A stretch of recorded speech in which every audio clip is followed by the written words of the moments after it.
back in England, and she was resting and recovering from her terrible ordeal. She still had some terrible nightmares at night, but over time, those nightmares tend to ease.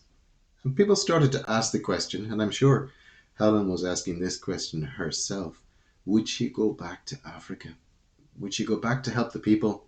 She loved the people, but it had been so difficult. As she was thinking about this and wondering if the people there would want her back in Africa, a few letters started to arrive in the post. One came from the nurse she had trained. You remember his name? John Mangadima. John wrote, and this is what he said: we don't really expect you to come back after all you suffered from our people. But if God should persuade you to come, we will never cease to thank Him and to love you and care for you as never before we did. John wanted Helen to come back and help them in Africa. And another letter came, this time from Pastor Ndugu, Helen's friend there. And Pastor Ndugu wrote to say, we need your love and understanding. We need your courage. We need your knowledge and wisdom. Helen felt that she was needed there, and she felt a real love for the people as well. But what was most important for Helen was that she believed God was asking her to go back to Africa. Although it had been really difficult when she was there, especially what happened at the end of 1963, she knew that God has a way of making his plans work out. And there's a verse in the Bible that reminds us about that. In the book of Jeremiah, God speaks to his people. Jeremiah chapter 29 and verse 11. Now, this is written about a particular time, a time of trouble for God's people. But God is giving them reassurance that they won't stay in this trouble forever, but that they'll come out of it because God knows what their future holds. And still today, God knows what our future holds. He knows what will happen in our lives. He knew what was going to happen to Helen. And I think these words would help Helen as she's thinking about the future and what will happen. Here's what God says: for I know the plans I have for you, declares the Lord. Plans to prosper you and not to harm you. Plans to give you hope and a future. It's the same today. God has plans for his people, for those who are following his way of doing things. And Helen knew, yes, it was right for her to go back to Africa. So she got there again. And what was it like?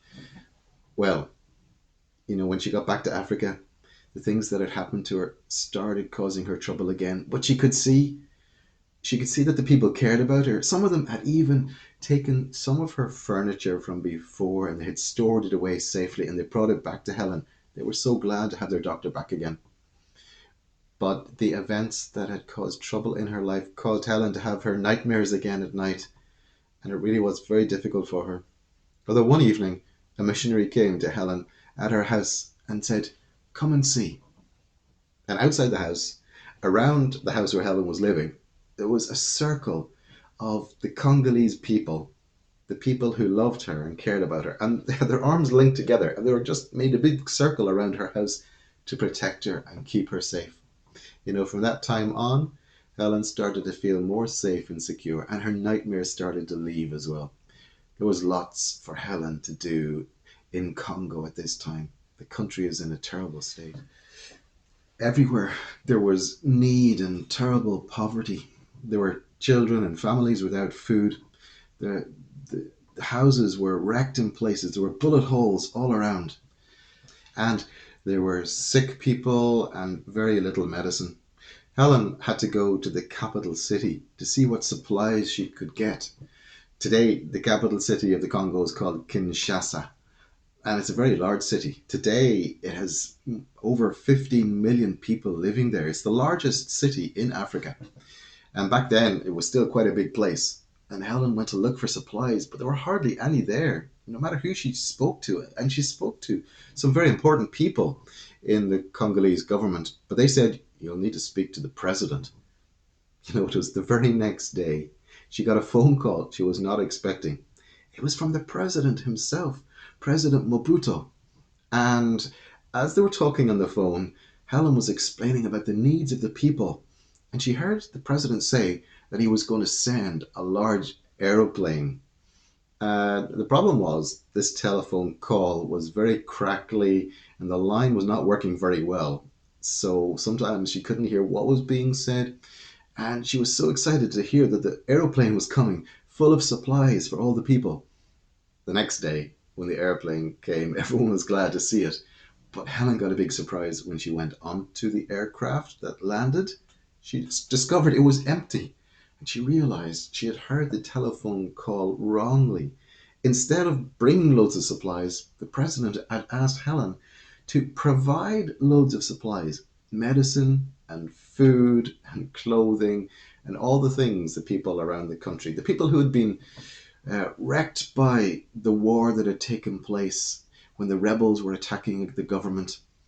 The president was looking for Helen's help to supply some of the needs, and Helen didn't know what to do about it. But she prayed about it, and she knew that she would do her best to get the supplies. She started visiting businesses in the capital city, and then she went to people and asked if it was a shopkeeper, would they spare some of the goods on their shelves? Would they give even half of their supplies so that they could be sent to poor people in different parts of the country of Congo? And God did lots and lots of miracles. And Helen received many supplies that she could send around on this aeroplane.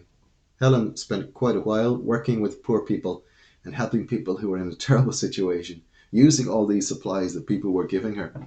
But still, she knew in the back of her mind that God had another plan for her.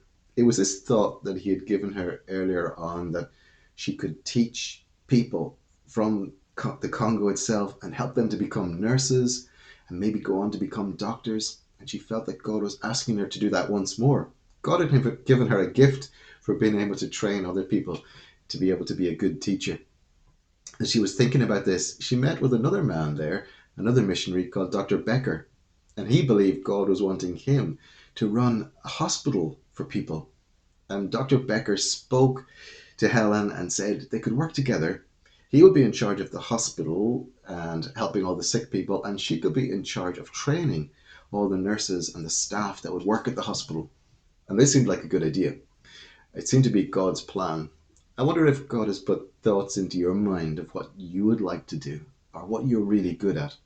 God's plans sometimes work that way. He gives people these thoughts, and the thoughts just seem to stick with them. That's sometimes a way that God reveals His plans to people. He puts a thought in their mind, in their heart, that just seems to last. So Helen's thought was that she would have this training center. But all they had was this piece of ground. It was a rough kind of hillside. There was a bit of a slope on it, and it was covered in these really tall grasses called elephant grasses. And there were no buildings there at all. It was just a piece of ground. The Democratic Republic of the Congo is a big place, and there were no mobile phones in those days. In fact, there were hardly any telephone lines going anywhere because it was a big place with lots of jungle areas. And so to get a message out, they had their own ways of spreading a message. They used to use drums. So not long after this, Dr. Becker and Helen used the drums to send out this message. They sent it out over a huge area because the drums could pick up the message and pass it on to other places.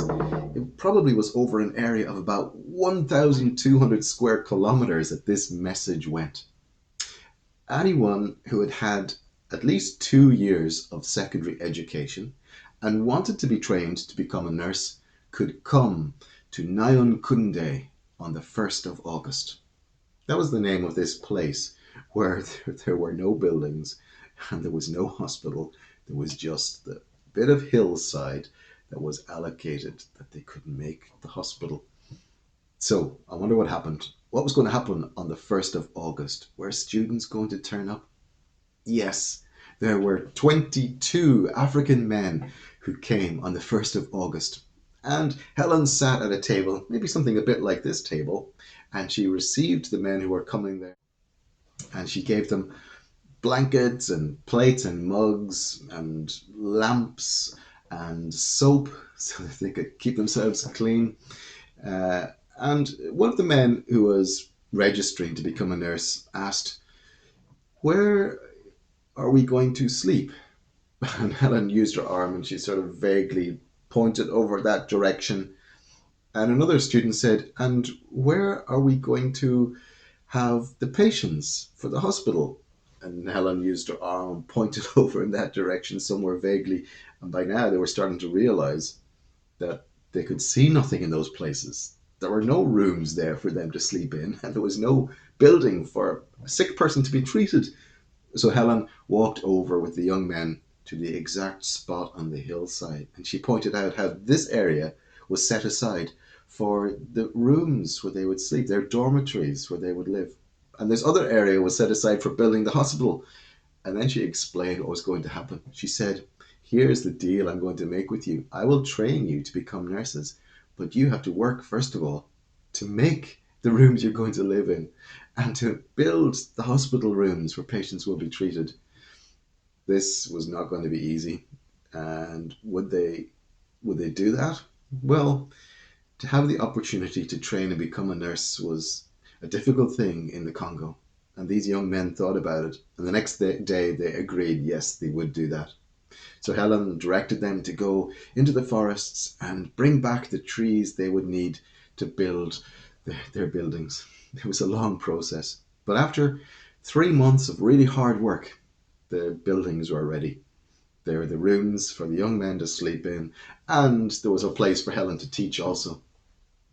I think they found the next few months just as hard as the first few because it's hard to learn. It takes a lot of effort, and these young men were working really hard in their studies to learn how to become nurses as well. And Helen worked really hard doing her part of the deal, teaching. In fact, she worked from 5 a.m. in the morning until after midnight. She really worked really hard. And it was all working out because it was all part of God's plan. It didn't mean that everything was going to be easy. The Bible tells us that God is always able to work out his plans. And it was God's plan for this teaching hospital to be in Nyan Kunde, so it was going to work out. But that didn't mean it was all easy. There were difficult things that had to happen as well. Part of this was filling out all the forms that the government required. Helen had a lot of forms to fill out and visits to make and official things to do like that, which were not things she liked doing, but she had to do them to get through with it. One part of this was to register with the government so that the teaching in the hospital could be approved and that every nurse who was trained would get a government certificate and approval that their education would allow them to work in any of the hospitals around the country of Congo. So she applied for government approval. It took many years for this to come through. After 7 years of having the buildings there and the program established, the government came to inspect her teaching hospital to see if it was up to standard. When the inspectors were going around, Helen was afraid that she hadn't done things the right way or it wasn't good enough, that she was going to let people down. But God had it all in control. The government inspectors who went around looking at the place, when they came to the end, Helen wondered, how did we get on?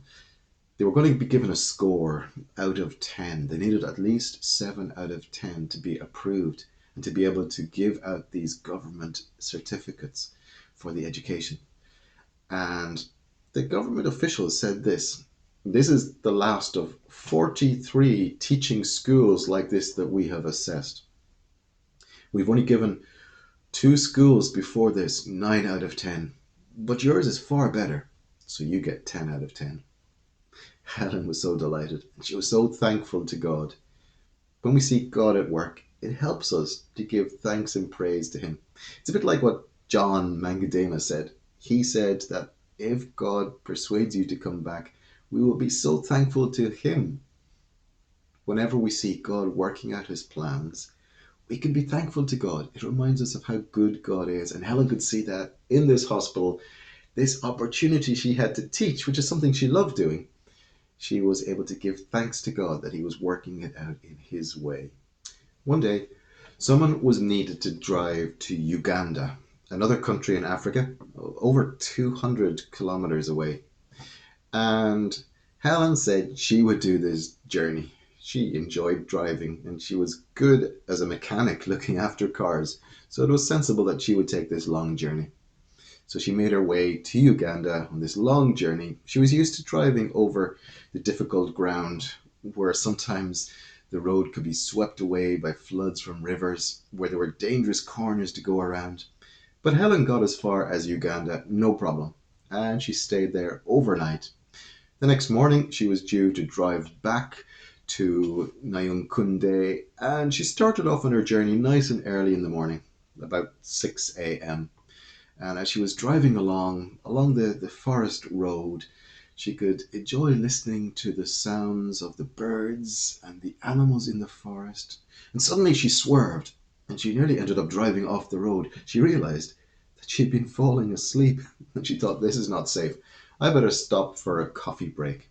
So she was looking along the road for the next safe bit where she could pull just to the side of the road and stop for a little break to have some coffee and refresh herself. A very wise thing to do if you're tired when you're driving. And so she pulls in off the side of the road in the middle of nowhere. And when she gets out of the car, she sees an African man standing there. And she thinks to herself, oh no, well, it's just that she wanted a bit of peace and quiet to herself. But she's polite and she greets this African man in the usual way. There's a sort of a conversation people would have whenever they'd meet each other. And after this normal greeting, Helen is expecting the man to go on about his business, but he stays standing there, and Helen is wondering what's going on. What do you want? Asked Helen, and the man said, are you a sent one? And Helen thought about this, and she says, well, I suppose I am, because that's what a missionary is, isn't it? Someone who's sent by God to tell other people the good news. And then she said, but I suppose it depends on what you mean. Are you a sent one, sent by the great God to tell me of the thing called Jesus? Said the man. Helen was amazed. She asked him, can you read? And the man couldn't read. But that didn't matter to Helen because she had a special kind of book in her car with her. I've got a copy of it here. This would be the exact same type of book that Helen had in her car. It's called a wordless book because it tells a story without words. And Helen turned it to the first page and she started talking to the man about God, about how great he is, how he's the creator of all things. And the gold color reminds us that God is pure and perfect in every way. And it reminds us of the place where God is, heaven, the wonderful place, where there's no sickness or disease or pain or death. Everything is perfect. But then Helen went on in the story to talk about the sad thing that there's something in this world that stops people from being close to God. And she was able to turn to the dark page and explain how this reminds us of what sin is. That people are separated from God because they don't meet God's standards. There's something in us from birth that makes us want to go our own way. And we fall short of God's standard. And we can easily see in the world today that it's not perfect, that there is disease and death and terrible evil. And that evil comes because people disobey God. And people are powerless to get rid of this sin by themselves. But then Helen could turn to this page in the wordless book and explain how God's plan was because he loved people so much. He sent his own son into the world, Jesus, who would give his life, who would die on the cross, not to pay the price for his own sin, but to take the punishment for everyone else's sin who believes in him. Because Jesus lived a perfect life, he was able to do that. He didn't have to pay for his own sin, but he was able to pay for other people's sin. And the red color reminds us of his blood that poured out when he was on the cross. And the Bible is full of pictures of that, how the blood is a reminder of Jesus' death and his sacrifice, but also how it can make a huge difference to those who believe in Jesus. God so loved the world that he gave his one and only Son, that whoever believes in him shall not perish, shall not die and be separated from God, but shall have everlasting life. And as Helen turned to the clean page, she was able to explain to the man how God wanted people to have their lives clean from the power of sin, to be made clean by trusting in Jesus, to have their sins forgiven. And the man said, I want to be clean. And so Helen could use this little wordless book to explain who Jesus is. The man had heard the name Jesus before, And Helen asked him that question, "How did you hear about this?" And the man explained that his brother was a teacher, although his brother was not a very good person. He used to drink way too much. One day into his school, his brother told him about a man who said that he was a sent one, that he'd come to speak about the great God and about Jesus. And as the man asked his brother about who Jesus was, the brother said, "I don't know." He hadn't even listened to what was being said. From that time on, this man, as he looked after his animals, had often found the name Jesus coming into his mind, and he thought Jesus must be something very special because it's always coming back into my mind. And then this man had prayed. He'd said, "Great God, if you are real, please send me a sent one so I can find out about this Jesus, what it is." And that's the story the man told to Helen this very morning. Isn't God amazing that in a long journey of hundreds of miles, that God allowed Helen to become tired at just this point in the jungle so she could stop beside the man who was seeking to find out about the great God and about Jesus, whoever he was. As Helen drove away that day, she had left the little wordless book with that man, and she had gone over the story of who God is, of who the Lord Jesus is many times so that man could remember. And he had a little book with him so that he could even tell this story to others in his family, that he could explain it to other people. I suppose that's what the green colour is about. The green colour reminds us of growing. When someone starts to follow Jesus, that's not the end. That's only the beginning of a life, like Helen was discovering, a life of becoming more like Jesus. And the green reminds us of growing in faith. That man was going to, part of growing in faith is being able to tell others about what God is doing in your life. And this man had a little book to help him to share with others. I hope that one day he'd also get a Bible so that he could listen to God speaking to him as well. As Helen was driving away, she actually was in tears as she thought about how good God is to care about just one man out in the middle of nowhere and to give Helen the chance to share the good news with him as well. I wonder what God's plan is for you. Some people hear the story of the gospel, the good news about Jesus, many, many times, and they never do anything about it. It only took one time for this African man out in the jungle to hear what Jesus had done for him to decide, yes, he wanted to follow Jesus. If you started to follow Jesus, you can be sure God has a plan for your life. And he wants you to know that plan and to follow it. And that's why it's so important to keep on reading God's word, to listen using your ears and using your mind and using your heart and your spirit. Sometimes God speaks into your life in different ways. He can use other people. He can use his word. And he can use situations that he brings you through to help lead you and guide you in a direction.